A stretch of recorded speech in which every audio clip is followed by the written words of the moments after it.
Becky here from Little Life Workshop. Today I'm going to show you inside my propagation box and what I've currently got on the grow.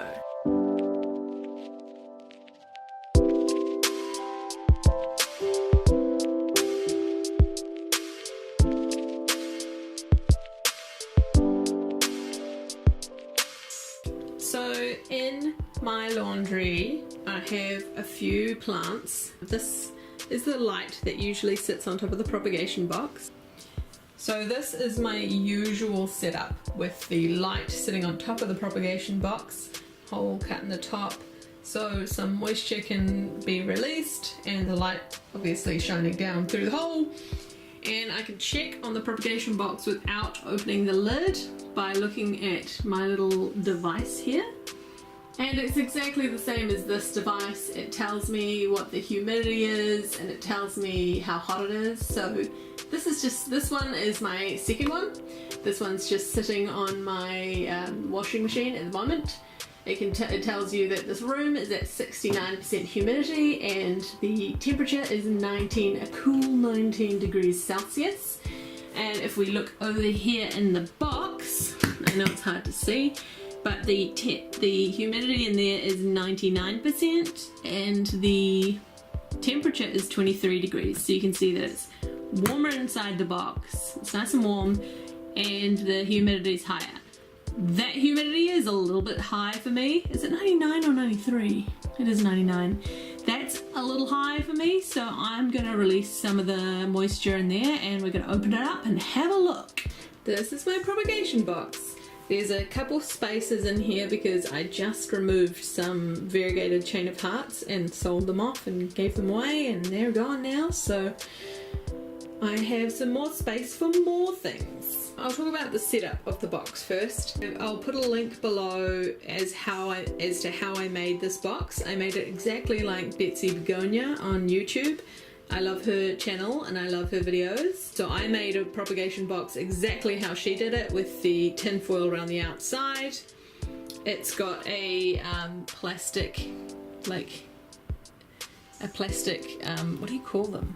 And that's sitting there to keep the pots off the ground so the water goes down to the bottom and the plants aren't sopping, sitting in water. And then I've got my humidity thing taped on the side here. So to start with, I'll talk about the big plants that I've got in here. I've got a Hoya pubicalis Royal Hawaiian Purple. It had a grand total of 4 leaves and it was just so slow that I was like, hurry up, put it in here, and boom, boom, boom, boom, it shot out new leaves. And they're beautiful. The great thing about Hoya pubicalis Royal Hawaiian Purple is that it gets these beautiful purple leaves. And I think that it's got them because of the humidity. It's just freaking loved it in here. And I love how they're kind of like half-half. The next biggest plant I have in here is this Marble Queen Pothos. This Marble Queen Pothos is really, really stunning. Look at those leaves. The problem is that it's mostly variegated, it's mostly white. It doesn't have very much chlorophyll and therefore the plant when it's outside in regular humidity, the leaves start dying, which is not good. See the browning bits? That's because of low humidity, no chlorophyll. The white leaves just start dying because they're not really sustainable. And the whole plant would die if I just let it sit outside. Right, next in line we have my Hoya Bella, which is these are cuttings that I took from my main Hoya Bella plant. I basically wanted to have a bigger, fuller, bushier plant, so I snipped her. And they were in moss, just like these guys here. They're sitting in moss. And they grew roots, and now I'm trying to acclimatize them to soil. Now what do we have? We've got this Hoya obovata cutting, which is actually rooted if I tug on that, yep. And this was a swap I did with a good friend of mine. Isn't that cute? And then I have my Anthurium crystallinum. How do you say that? I don't even know. So this is my rare Anthurium. And it's actually kind of two pups. There's like two main stalks there. Oh, it's got a new leaf. Oh my gosh, so cute.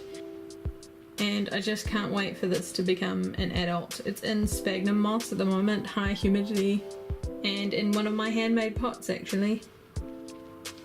I love it. So at some point I'm going to have to move this into a different medium, but I'm not sure about that yet. What it's going to be. You can go with your friends. Sit over here. This is a watermelon peperomia cutting, and I don't know if there's much more to say about that. It was a half a leaf cutting and it loved high humidity. It's popping out some new leaves there. It's really happy, it loves high humidity. Down here there's another watermelon peperomia cutting. This one you can see how much of a half leaf it was, just shoved in there. And it's got little watermelon pips growing off the side. This is a tiny little Hoya serpens plant, and he hasn't done much. So, I mean, he's bulked up a little, but he's still wee. So I've put him in here to see how well he'll do. This is just a snake plant. It's like a honey eye version snake plant. And when the new growth pops up on this, it probably won't be variegated, which is fine because I want both versions.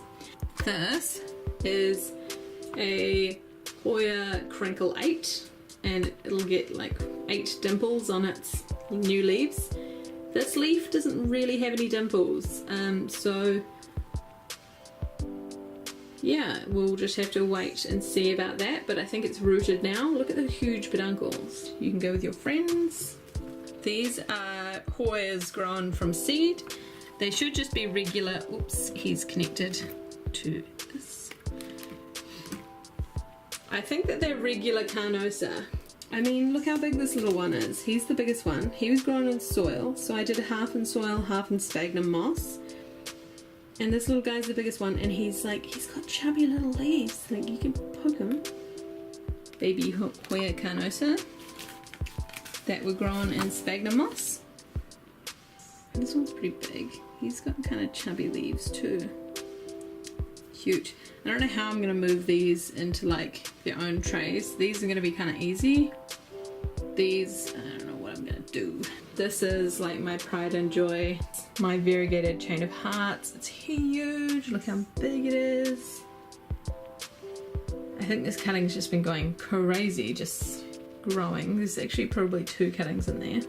I've had a lot of trouble propagating variegated chain of hearts, but I seem to have found what works best, which is like the sandy stuff or sphagnum moss.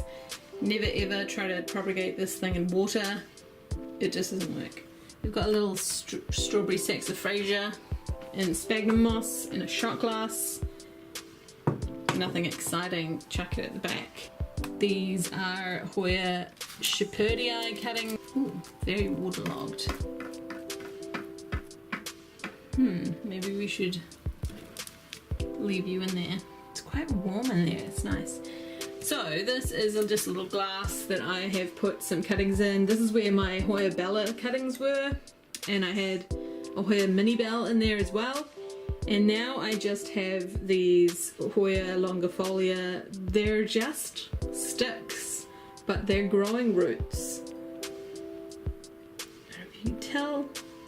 So even if you have like stick cuttings, you can still make it work. It can still grow into a Hoya for you. These are a bit of an experiment.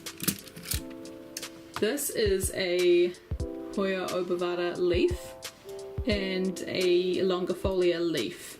So they're just leaves basically, and I want to prove that myth, either correct or incorrect. You know the myth that you can't grow a Hoya from a leaf. So I'm trying my darndest to grow a Hoya from a leaf, from a single leaf. The longifolia has absolutely no stem on it. The Hoya obovata has like microns of stem. I like cut into the stem just ever so slightly when I removed the leaf so that it had that genetic data. Here we've got some more Shepherdii. This is Shepherdii. I should really stick it with the other Shepherdii cutting.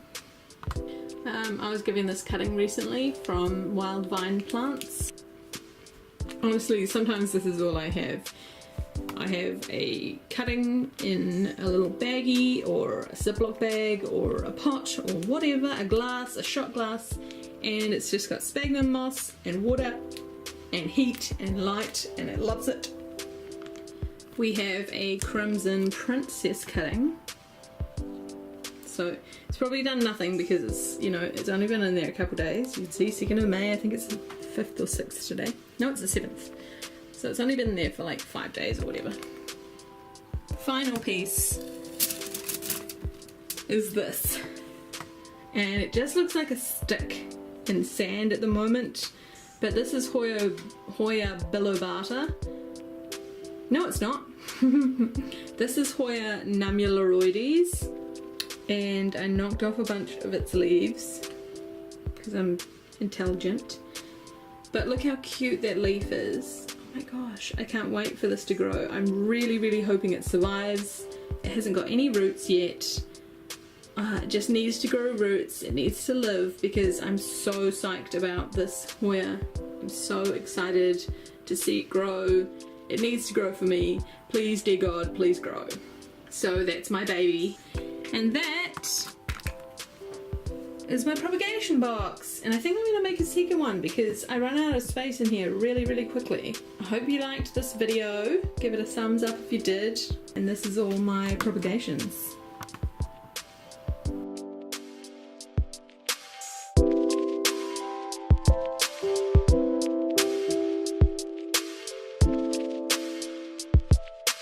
How would you like to be remembered?